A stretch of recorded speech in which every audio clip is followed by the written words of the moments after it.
കൂടുതൽ വാർത്തകളും വീഡിയോകളും കാണാൻ ഈ ചാനൽ സബ്സ്ക്രൈബ് ചെയ്യുക. കൂടെ ബെൽ ബട്ടൺ അമർത്തുക. നമസ്കാരം. ഏഷ്യാനെറ്റ് ടിവിയുടെ എപ്പിസോഡിലേക്ക് എല്ലാ മനുഷ്യർക്കും സ്നേഹം നിറഞ്ഞ ഹൃദയം നിറഞ്ഞ സ്വാഗതം. വളരെ വ്യത്യസ്തമായ ഒരു ചോദ്യം ഇവിടെ പ്രശ്നം നോക്കാമെന്ന ഒരാൾ ചോദിക്കുകയുണ്ടായി.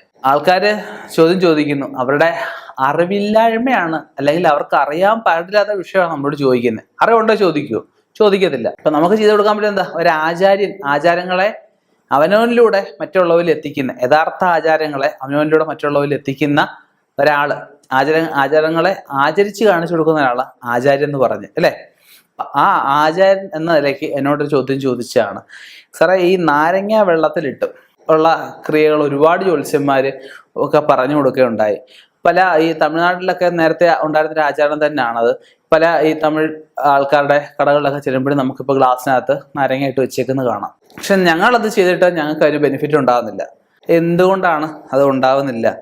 അപ്പം നമുക്ക് അതിനകത്ത് ചെയ്യാൻ പറ്റുന്ന, അല്ലെ അതിനെ ഗുണപ്പെടുത്തിയെടുക്കാൻ പറ്റുന്ന ഒരു ചെറിയ കാര്യങ്ങളാണ് ഞാൻ ഈ പറയുന്നത്. അത് പ്രതീക്ഷിക്കാതെ നമുക്ക് സമ്പത്ത് നമുക്ക് പടികടന്നു വരും.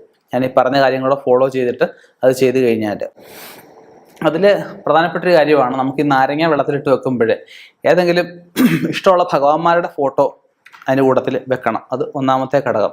രണ്ടാമത്, നാരങ്ങ ഇന്ന് രാവിലെ അല്ലെ ഇന്ന് നേരം വിളക്കുമ്പോൾ വെച്ച് കഴിഞ്ഞാൽ ഇന്ന് രാത്രി കട അടയ്ക്കുന്നതിനകമായിട്ട് ഒന്നുകിൽ, അല്ലെങ്കിൽ നാളെ നമുക്ക് വിളക്ക് കത്തിക്കുന്നതിന് മുമ്പായിട്ട് നമുക്ക് ഇത് മാറ്റണം.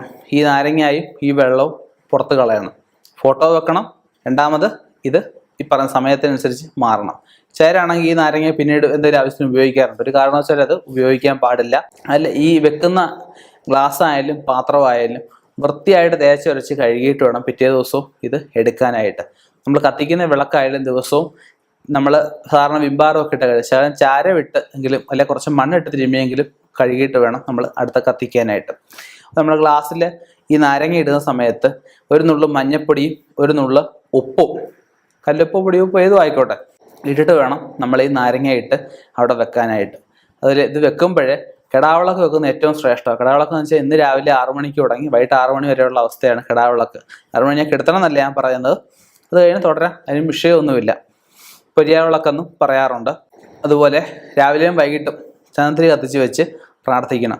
നമുക്ക് വരുന്ന ഐശ്വര്യങ്ങളെ അവിടെ നിലനിർത്താനും നെഗറ്റീവ്സിനെ പടി കടത്തി അപ്പുറത്ത് കളയാനും വരുന്ന സമ്പത്തിനെ അവിടെ നിലനിർത്താനും അവിടെ സമാധാനം ഉണ്ടാവാൻ, വന്നുകൊണ്ടിരുന്നവർ തന്നെ പിന്നെയും വന്ന് ബിസിനസ് നടക്കാനും ഒക്കെ ആയിട്ട്, അങ്ങനെ പല കാര്യങ്ങൾ ഉദ്ദേശിച്ചാണ് നാരങ്ങ നമ്മൾ ഇട്ട് വെക്കുന്നത്, അല്ലേ?